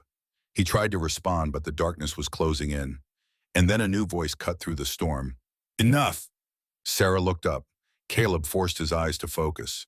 Marcus Holloway stood at the edge of the yard, flanked by 2 men with rifles. His expensive clothes were soaked through, but his bearing remained impeccable. His gray eyes swept over the scene with cold assessment. I must say, he said calmly, I did not expect this much resistance. You have cost me several good men tonight, Mrs. Whitehorse. Sarah rose slowly, positioning herself between Marcus and Caleb's prone form. Stay away from us. I admire your courage, truly, but courage without power is merely stubbornness. Marcus stepped forward, his men moving with him. I came here for one thing. The letter your father wrote. Give it to me, and this can end peacefully. There is nothing peaceful about you. Perhaps not. Marcus smiled his empty smile. But I can be pragmatic. The letter for your lives. That is the trade I am offering. And Caleb, Mr. Morgan and I have old business to settle. That is between him and me. Sarah's jaw tightened. Behind her, Caleb stirred, trying to rise. If I give you the letter, she said slowly, how do I know you will keep your word? You do not. But you know what happens if you refuse. Marcus's gaze drifted toward the house. Those children in the cellar, for instance. I wonder how long they will stay hidden once my men start searching. The words hit like blows. Sarah's face went pale. Leave them alone. That is entirely up to you. Marcus extended his hand. The letter, Mrs. Whitehorse. Now. Sarah looked at Caleb. Their eyes met through the rain and the blood and the chaos. And in that moment, something passed between them. A message. An understanding. The letter is inside, Sarah said. I will get it. No tricks. No tricks. She walked toward the house, her back straight, her movements unhurried. One of Marcus's men followed, his rifle trained on her. Marcus watched her go, then turned his attention to Caleb. You know, he said conversationally, I always wondered what happened to you after the war, after that unfortunate business with the boy. He crouched, bringing his face close to Caleb's. You tried to ruin me. Did you know that your report almost reached the right people? I had to call in several favors to make it disappear. Caleb spat blood. You murdered a child. I eliminated a threat. There is a difference, Vervaum. Tell that to his mother. Marcus smiled. His mother disappeared shortly after the war ended, another loose end tied up. He straightened. You could have been someone, Morgan. You had talent, ability, but you let sentiment cloud your judgment. And now look at you, bleeding in the mud for some half-breed widow and her half-breed children. Better to bleed for something than to live for nothing. Poetic, but ultimately meaningless. Marcus drew his pistol. I think I will enjoy watching you die. He raised the weapon, and then Sarah's voice rang out from the doorway. Marcus Holloway. He turned. Sarah stood in the entrance of the house. In her hand was not a letter, it was a gun. My father died because of you, she said, her voice carrying over the storm. My husband died because of you. My mother, my people. everyone I have ever loved." She raised the weapon, her aim steady despite the rain. "You think I am going to let you hurt anyone else?" Marcus's eyes widened. Sarah fired. The shot took his man in the chest. He dropped without a sound. The second guard spun, raising his rifle. Sarah fired again. Missed. Fired once more. He went down. Marcus dove for cover, but Caleb was already moving. Despite his wounds, despite the pain that screamed through every nerve, he launched himself at Holloway. They crashed together in the mud. Marcus was strong, trained, fighting with the desperation of a man who saw his empire crumbling. But Caleb was fighting for something more than survival. He was fighting for redemption. For Samuel. For Edward Matthews. For every victim of Marcus Holloway's ambition. They rolled through the mud, punching, clawing, each trying to gain the upper hand. Marcus's fingers found Caleb's wounded side and pressed. Caleb screamed but did not let go. His hands found Marcus's throat. He squeezed. Marcus's eyes bulged. His face turned red, then purple. His hands clawed at Caleb's grip but could not break it. "This is for Samuel," Caleb whispered. "For the boy you murdered. For all the boys and girls and mothers and fathers you have killed over the years." Marcus's struggles weakened. His eyes began to glaze. And then Sarah's voice cut through the roar of the storm. "Caleb, stop!" He looked up. She stood over them, the gun still in her hand, her face streaked with rain and tears. "Do not become him," she said. "Do not let him turn you into a killer." Caleb looked down at Marcus's face, at the terror in those cold gray eyes, at the monster who had destroyed so many lives. He wanted to squeeze, wanted to feel the life drain out of this man, wanted justice finally after so many years. But Sarah's words echoed in his head. "Do not become him." With a sound that was half growl, half sob, Caleb released his grip. Marcus collapsed, gasping, his throat already bruising. Caleb crawled away from him, his strength finally giving out. Sarah was beside him in an instant, cradling his head in her lap. "It is over," she whispered. "It is over." In the distance, through the fading storm, came the sound of hoofbeats. Many hoofbeats. Sheriff Garrett and a posse from Copper Springs drawn by the gunfire. Marcus Holloway was dragged away, in chains, still coughing, still trying to speak. But no one was listening anymore. Caleb looked up at Sarah's face, at the strength and love he saw there, and felt something inside him finally break free. Not his heart, his guilt. As the storm clouds parted and the first stars appeared, Caleb Morgan allowed himself to hope. For the first time in 9 years. For the first time since Samuel. He allowed himself to hope. And with Sarah's hand in his, he finally believed that hope might be enough. The storm had passed, but its aftermath lingered. Caleb drifted in and out of consciousness for what felt like days. Fever gripped him, pulling him down into dark waters where memories and nightmares blurred together. He saw Samuel's face, young and terrified. He saw Marcus Holloway's cold smile. He saw flames consuming villages and bodies lying in the dust of forgotten roads. But always when the darkness threatened to swallow him completely, there was a voice, Sarah's voice, calling him back, anchoring him to a world that still held something worth fighting for. "Stay with me," she whispered through the fever dreams. "You do not get to leave. Not now, not after everything." And so he stayed. When he finally opened his eyes to full consciousness, 3 days had passed. He was in his bed, his wounds bandaged with clean cloth, a poultice of herbs pressed against the worst of the cuts. Sunlight streamed through the window, warm and gentle, as if the violence of the storm had never happened. Sarah sat in a chair beside the bed, her face pale with exhaustion, dark circles beneath her eyes. She had not slept, he realized. She had kept vigil over him for 3 days and nights. "You are awake," she said. Her voice was rough with relief. "How long?" 3 days. The fever broke last night." She reached out and touched his forehead, checking for heat. "The doctor from town came. He said you were lucky. The bullets missed the vital organs. Another inch either way." She did not finish the sentence. She did not need to. Caleb tried to sit up and immediately regretted it. Pain lanced through his spine, sharp and insistent. "Do not move," Sarah ordered. "You need to rest." "The children? They are fine. Tommy has been standing guard at the front door since the attack. He will not leave his post no matter what I say." A tired smile crossed her lips. "He says it is his duty to protect the family while you recover." "And Emma?" She has been picking flowers. She says they will help you heal faster. Sarah gestured to the windowsill where a small forest of wildflowers had accumulated. I did not have the heart to tell her that is not how medicine works. Despite everything, Caleb felt a warmth spread through his chest. These people, this family, they had become more precious to him than he had ever imagined possible. Marcus, he said, what happened to him? Sarah's expression hardened. Sheriff Garrett took him into custody, him and the two men who survived the fight. She paused. There is to be a trial. The letter, my father's letter, it has been sent to the federal marshal in Tucson. They are investigating. Will it be enough? I do not know. Sarah looked away. Men like Holloway have powerful friends. They know how to make evidence disappear, how to silence witnesses. Even with the letter, even with everything we know, there is no guarantee that justice will be served. Caleb reached out and took her hand. Her fingers were cold, trembling slightly. Whatever happens, he said, we faced him. We stood our ground. That is more than most people can say. Is it enough? It has to be. They sat in silence for a long moment. Outside, the sounds of the ranch drifted through the window. Chickens clucking, horses moving in the corral, the distant laughter of children playing.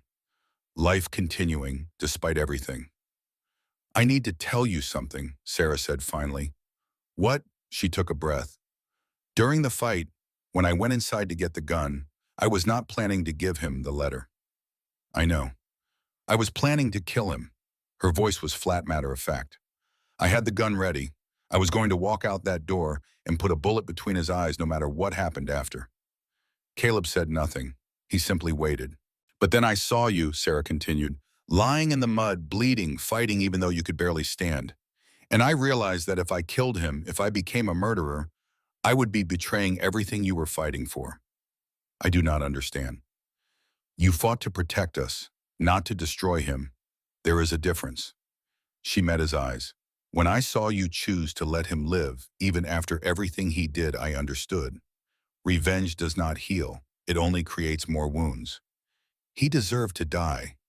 Maybe, but we do not deserve to become killers. Sarah squeezed his hand.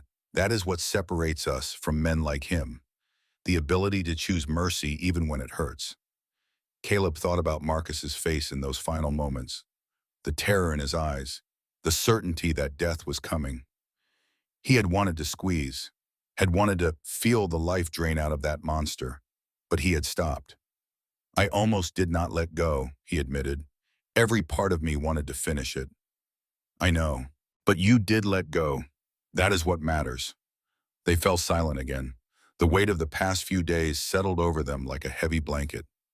Then Sarah spoke again, her voice barely above a whisper. Do you know what I thought about during those 3 days you were unconscious? What? I thought about what would happen if you died.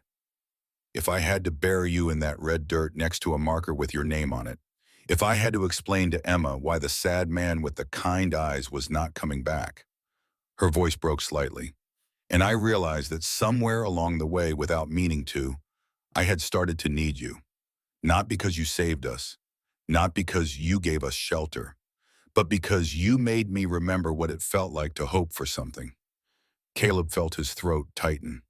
Sarah. Let me finish. She held up a hand. I have been a widow for less than 2 months. My husband's grave is barely settled. By every rule of propriety and decency, I should not be feeling what I am feeling. What are you feeling? She looked at him with those honey-colored eyes, full of grief and hope, and something he did not dare name. I am feeling like maybe 2 broken people could help each other heal. Like maybe the pain we carry does not have to be carried alone. She paused. I am feeling like maybe I could love you, Caleb Morgan, if you would let me. The words hung in the air between them. Caleb felt his heart pounding against his ribs. 9 years of solitude. 9 years of convincing himself that he did not deserve love, did not deserve connection, did not deserve anything but the cold comfort of isolation. And now this woman, this fierce and beautiful woman who had lost everything and still found the strength to hope, was offering him something he had forgotten how to want. I do not know if I remember how to love someone, he said quietly. It has been so long, I have buried so much. Then we will learn together. I might disappoint you, and I might disappoint you. That is what it means to be human.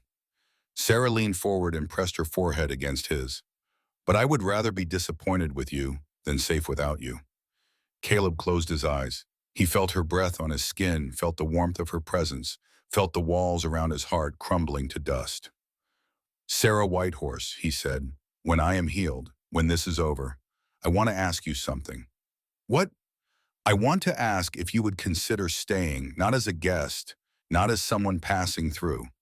He opened his eyes and met her gaze. As something more. Sarah smiled. It was the most beautiful thing he had ever seen.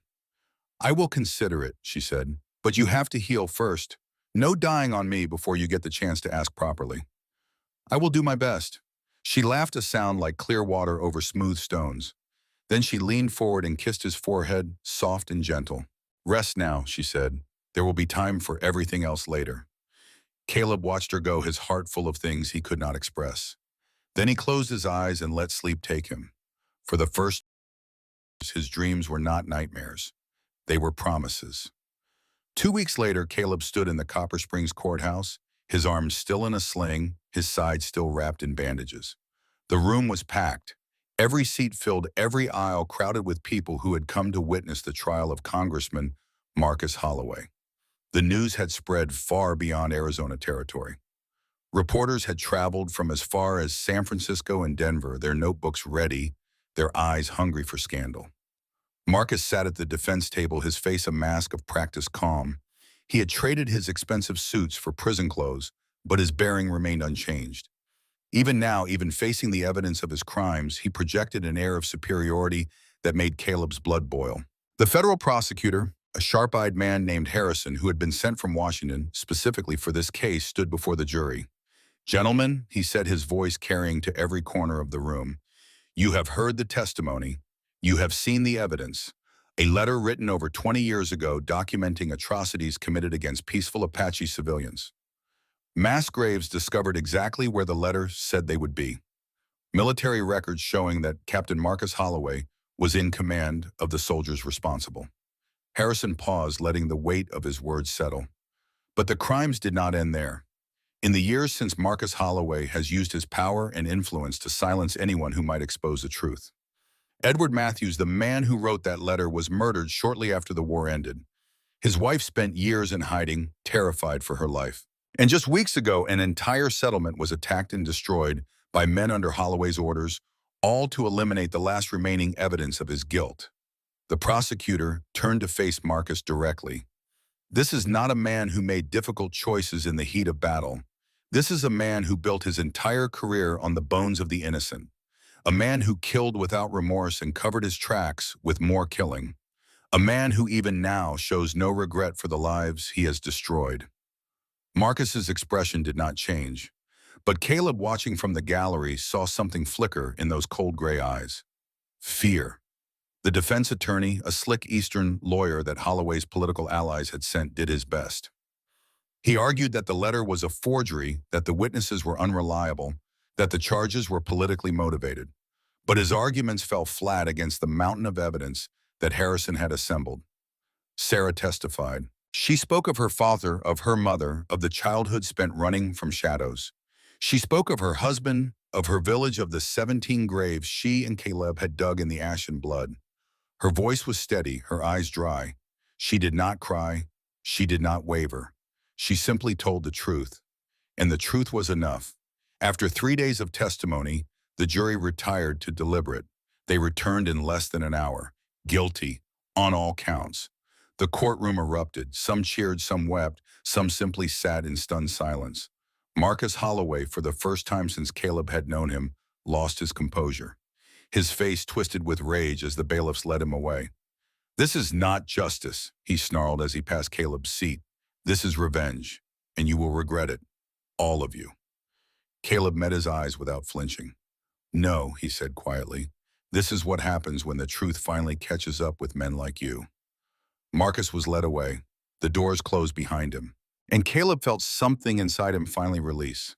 A tension he had carried for 9 years, a guilt that had eaten at his soul, began to dissolve. Samuel's death could never be undone. The massacre could never be erased. But the man responsible would pay. At last, after all these years, it was not closure, but it was close. Outside the courthouse, Sarah waited for him. The children stood beside her, Tommy straight-backed and proud, Emma clutching a handful of wildflowers. "It is over," Sarah said. "Yes." Caleb looked up at the clear blue sky, feeling the warm sun on his face. "It is finally over. What happens now?" Caleb thought about the question. For so long, his life had been defined by what he was running from, by the guilt and the grief and the endless isolation. But now there was nothing left to run from. "Now," he said slowly, "we go home." The word felt strange on his tongue. Home. He had spent 9 years at Morgan's End without ever calling it that. It had been a refuge, a hiding place, a tomb where he had buried himself alive. But now with Sarah at his side and the children before him, it felt different. It felt like a beginning. They rode back to the ranch as the afternoon stretched into evening. The landscape rolled past them, red earth and green sage and distant purple mountains. It was beautiful, Caleb realized. He had lived here for nearly a decade without ever truly seeing the beauty. Strange how darkness could blind you to what was right in front of your eyes. That evening after the children were asleep, Caleb and Sarah sat on the front porch together. The stars were coming out one by one, scattered across the vast Arizona sky, like diamonds on black velvet. "I have been thinking," Caleb said, "about what? About what you said when I was recovering." He turned to face her. "About needing someone. About choosing not to carry the pain alone." Sarah waited. "I spent 9 years convinced that I deserved to be alone. That what happened to Samuel, what I failed to do, made me unworthy of connection, of family, of love." He shook his head. "I was wrong. I know. I want something more now. I want mornings with children laughing in the kitchen. I want nights with someone beside me sharing the silence. I want to build something that will last beyond my own small life." He took her hand. "I want both. The shelter and the partnership. The protection and the love. I want all of it." Sarah's eyes glistened in the starlight. "And what about me?" she asked. "What do you want from me specifically?" Caleb thought about Jacob Whitehorse, the man who had given his life to protect this woman. He thought about Sarah's honey-colored eyes and her fierce spirit and the way she had asked for a shovel instead of salvation. "I want you to choose me," he said, "not because you need shelter or protection or anything practical. Not because you have nowhere else to go, but because you want to. Because out of all the paths you could take, you choose the one that leads here." Sarah was quiet for a long moment. The silence stretched between them, full of unspoken things. Then she smiled. "Do you know what my mother used to say?" she asked. "She used to say that true love is not found. It is built. Brick by brick, day by day, through all the small moments that add up to a lifetime." "Is that what you want, to build something?" "Yes." Sarah leaned closer to him. "But I need you to understand something first. I will not be your redemption. I will not be a replacement for the ghosts that haunt you. I am not a cure for your guilt or a prize for your suffering." "I know." "I am a woman who has lost her husband, her home, everything she thought her life would be. I am tired and grieving and scared of what comes next." Her voice softened. "But I am also strong and hopeful and ready to start living again instead of just surviving." She took both of his hands in hers. "If you want me to choose you, then you have to choose me too. Not the idea of me, not what I represent, me, bro, with all my grief and all my strength and all the messy, complicated feelings in between." Caleb looked at her, at this woman who had walked through fire and come out forged instead of broken, at the mother who had protected her children with arrows and determination, at the survivor who refused to let tragedy define her.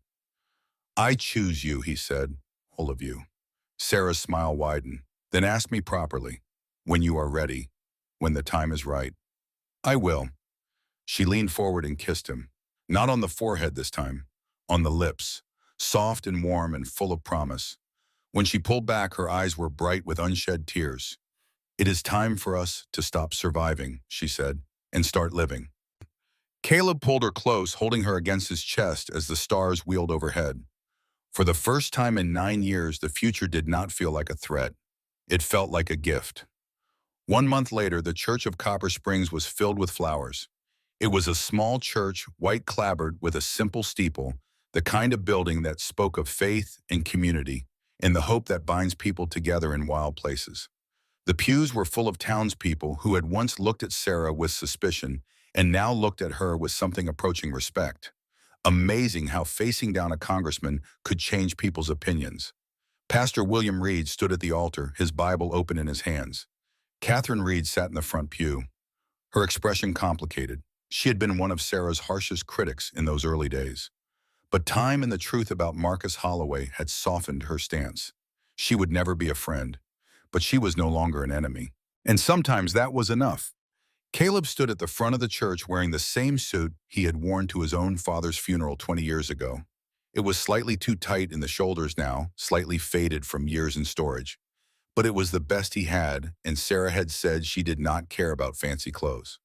"I fell in love with a man who dug graves with me," she had told him. "I do not need him dressed like a banker." Beside him stood Tommy, scrubbed and polished, his hair slicked down with water. The boy had agreed to serve as ring bearer, though he had insisted on bringing his wooden stick as well. "Just in case," he had said with perfect seriousness. Caleb had not argued. The organ began to play. The congregation rose. And then framed in the doorway of the church, Sarah appeared. She wore a simple dress of pale blue made by Martha Collins as a wedding gift. Her dark hair was loose around her shoulders, adorned with a crown of wildflowers that Emma had insisted on helping to arrange. In her hands, she carried a bouquet of desert blooms, the same kinds of flowers that Emma had been leaving on windowsills since the day they arrived. She was beautiful, not in the polished, artificial way of society women, beautiful in the way of rivers and mountains and things that had been shaped by time and hardship into something true. Emma walked before her, scattering flower petals with solemn concentration. The little girl wore a dress to match her mother's, and her face was bright with the bond of participation. When Sarah reached the altar, she took Caleb's hands. Their eyes met, and everything else fell away. "Dearly beloved," Pastor Reed began, "we are gathered here today to witness the union of Caleb Morgan and Sarah Whitehorse in holy matrimony." The words of the ceremony washed over them. Caleb heard them, responded when required, but his attention was fixed on Sarah's face, on the strength there, the hope, the love that had somehow blossomed from the ashes of destruction. "The bride and groom have prepared their own vows," Pastor Reed announced. "Mr. Morgan," Caleb took a breath.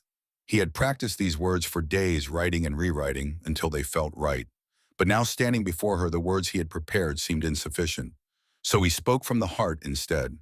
"Sarah," he said, his voice rough with emotion, "when I found you in the ashes of your village, I thought I was the one doing the rescuing. I thought I was finally paying a debt I had owed for 9 years. I did not realize that you would be the one to save me." He squeezed her hands. "You taught me that strength is not about fighting alone, that courage is not about never being afraid, that love is not about being perfect." He paused. "You taught me that broken things can still be beautiful, and that sometimes two shattered people can build something whole together." His voice steadied.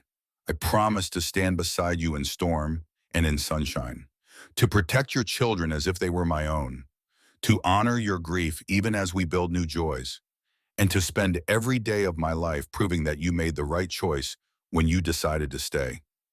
Sarah's eyes glistened with tears she no longer tried to hide. "I love you," Caleb said simply, "and I will love you until my last breath." Pastor Reed turned to Sarah. "Mrs. Whitehorse," Sarah smiled through her tears. "Caleb Morgan," she said, "I did not come to you looking for love. I came looking for a shovel." A ripple of quiet laughter moved through the congregation. "I was not looking for a husband. I was looking for someone strong enough to help me bury my dead. And I found that. I found a man willing to dig graves beside a stranger, willing to open his home to a woman with nothing, willing to fight against impossible odds because he believed it was right." She lifted one hand and touched his face. "But somewhere along the way, I found something else. I found a heart that had been broken and was still capable of love. I found a soul that carried guilt and was still capable of grace. I found a man who had given up on hope and was willing to hope again." Her voice strengthened. "I do not choose you because I need you. I choose you because I want you. Because out of all the men in this territory, in this world, you are the one I want to wake up beside. You are the one I want to grow old with. You are the one I want my children to call father." She took both his hands again. "I promise to be your partner in all things, to face the storms that come with you by my side, to build a home that is full of love and laughter in the case of family." She paused. "And I promise that you will never have to carry your burdens alone again." "Never again," she repeated softly. "I swear it." Pastor Reed smiled. "By the power vested in me by God in the territory of Arizona, I now pronounce you husband and wife." He closed his Bible. "Mr. Morgan, you may kiss your bride." Caleb pulled Sarah close. Their lips met in a kiss that sealed promises and hopes in the beginning of something new. The congregation erupted in applause. When they finally pulled apart, Emma was tugging at Sarah's dress. "Does this mean Mr. Caleb is our papa now?" she asked. Sarah knelt down to her daughter's level. "Would you like that?" Emma's face lit up. "Yes, because then he will not be sad anymore. And neither will you." Sarah gathered her daughter into her arms, laughing and crying at the same time. Tommy stood nearby, watching with his usual reserve. Caleb approached him carefully. The boy had come so far in the past weeks. But there was still a wall there, still a wariness that came from losing too much too young. "Tommy," Caleb said, "I know I can never replace your father. I would not try to. He was a good man who loved you and taught you well." Tommy's jaw tightened, but he did not look away. "But I would like to be something to you," Caleb continued. "A mentor, a protector, a friend, whatever you are comfortable with." The boy was silent for a long moment. Then slowly he spoke.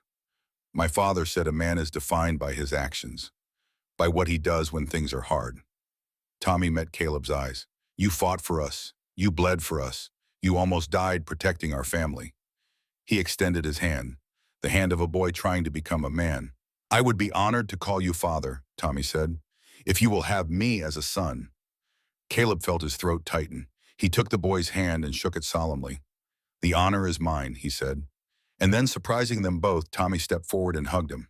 It was brief and fierce, the embrace of a child who had been strong for too long and was finally allowing himself to be held. When he stepped back, his eyes were suspiciously bright. "Papa," he said, testing the word. It was the first time he had called Caleb that. It would not be the last. The celebration continued into the evening. Food and music and dancing in the churchyard as the sun set over the Arizona hills. Sarah laughed more than Caleb had ever seen her laugh. Emma ran in circles with the other children, her flower crown askew, her joy infectious. And Tommy stood with Caleb at the edge of the gathering, watching together. "Are you happy?" Tommy asked. Caleb thought about the question, about all the years of loneliness and guilt, about Samuel and Marcus and the long road that had led him here. "Yes," he said, "I think I finally am." Tommy nodded as if this confirmed something he had already suspected. "Good," he said. "You deserve to be happy. Mama says everyone deserves happiness even when they do not believe it themselves. Your mama is a wise woman." "I know."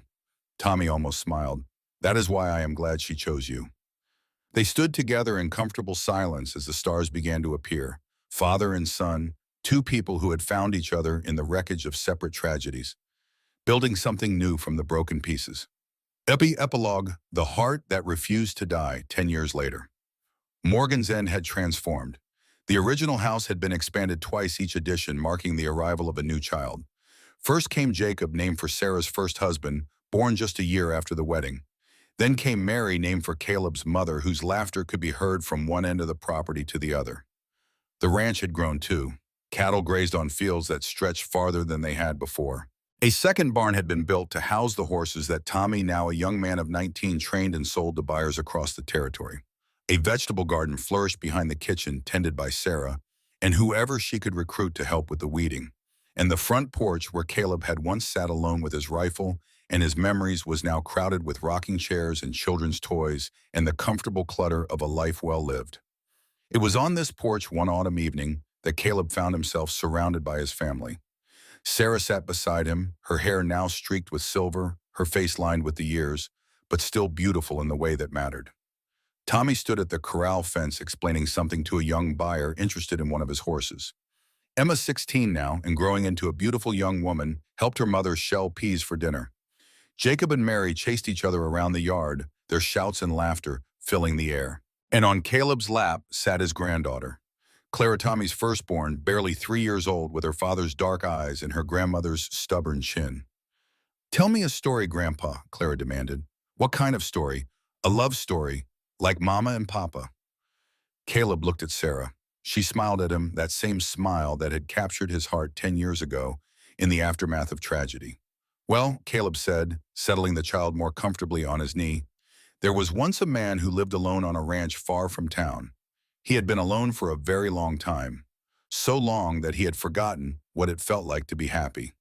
Why was he alone? Because he was scared. He thought that if he let people get close to him, they would get hurt. So he pushed everyone away." Clara frowned. "That is silly." Yes, it was, but sometimes grown-ups are silly in ways that do not make sense. What happened next? One day the man was riding through the territory when he saw smoke on the horizon. He followed it and found a village that had been destroyed. And in the middle of all that destruction, he found a woman. Clara's eyes were wide. Was she hurt? She was hurt in her heart. She had lost everything she loved, but she was still standing, still fighting. When the man asked if she needed help, do you know what she said? What? She said she needed a shovel. Sarah laughed softly from her chair. Even after all these years, the memory still brought her joy. A shovel. Clara wrinkled her nose. Why? Because there was work to be done, and she was not going to wait for someone to do it for her. Caleb smiled at the memory. That was when the man knew she was special. Not because she needed rescuing, but because she was strong enough to rescue herself. Did they fall in love? Not right away. It took time. They had to learn to trust each other first, to heal from the things that had hurt them, to build something new from all the broken pieces. But they did fall in love. Caleb looked at Sarah again. She met his eyes across the porch, and in her gaze, he saw everything they had built together. The years of joy and struggle, the children they had raised, the life they had created from nothing. Yes, he said, they fell in love. When? Clara pressed. When did Grandpa know he loved Grandma? Caleb considered the question. There had been so many moments. The first time Sarah smiled at him, the night she told him about the letter, the battle in the storm when she had saved his life with her arrows, the trial and its aftermath, the wedding in the little white church. But the truth was simpler than any of those moments. I knew from the beginning, he said, from the moment she handed me that shovel and started digging. I just did not recognize it yet. Sarah rose from her chair and came to stand beside him. She placed her hand on his shoulder, and he covered it with his own. Some things take time to understand, she said to Clara, but the important ones are worth waiting for. Clara seemed satisfied with this answer.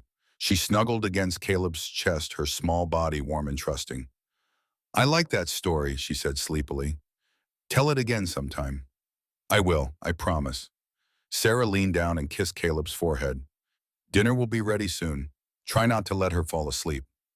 No promises. She laughed and went back to her peas. Caleb sat with his granddaughter in his arms, watching the sun set over the land he had called home for nearly 20 years. He thought about the journey that had brought him here. The war, Samuel, the 9 years of isolation, the smoke on the horizon and the woman who refused to break. He thought about Marcus Holloway, dead now for 7 years, hanged for his crimes in a federal prison. About the letter that had finally brought justice to so many forgotten souls. He thought about the family gathered around him. Tommy strong and capable, and everything his father would have wanted him to be. Emma ready to start her own family, her own story. Jacob and Mary innocent and joyful, knowing nothing of the darkness that had preceded their birth. And Sarah, always Sarah, the woman who had taught him that broken things could still be beautiful, that two shattered souls could build something whole. That love was not about being saved, but about choosing to save each other. Caleb Morgan had spent 9 years refusing to live, 9 years pushing away every woman who came to his door, every chance at happiness, every possibility of connection. And then Sarah Whitehorse had walked out of the ashes and asked him for a shovel. She had not begged to be saved. She had not collapsed into his arms. She had simply stood there bent, but not broken, and demanded the tools to do what needed to be done. And in that moment, everything had changed. He had refused every woman before her. She was the one who never asked to be chosen. And somehow, against all odds, they had found each other. Clara stirred in his arms. Grandpa, yes. Are you happy? Caleb looked at the sunset, at his family, at the life he had built from the ruins of his past. Yes, he said, I am. Clara smiled and closed her eyes. Within moments, she was asleep. Caleb held her close, feeling her small heart beat against his chest. Two shattered souls, one storm, and the courage not to give up. That was the story of Caleb Morgan and Sarah Whitehorse. That was the story of the heart that refused to die. And it was a story worth telling for generations to come.